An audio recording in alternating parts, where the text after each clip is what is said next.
Right off the top, why is Nestle removing artificial colors and flavorings? Why are they doing this?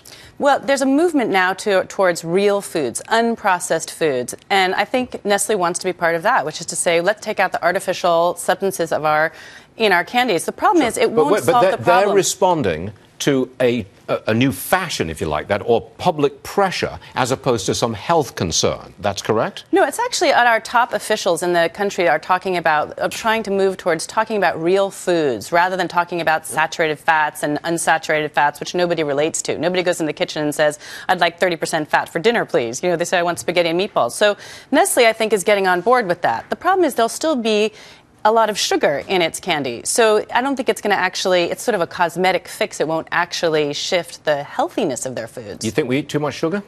Well, sugar is a big problem, but, you know, we've been told for 50 years that it's fat that makes you fat, right? The fat you eat is the fat you're going to get. But in the last decade or so, there's been a lot of science to show that actually fat doesn't make you fat. There are no longer any recommendations to restrict fat, and instead people are looking at too many carbohydrates. Sugar is one of those carbohydrates. Go ahead.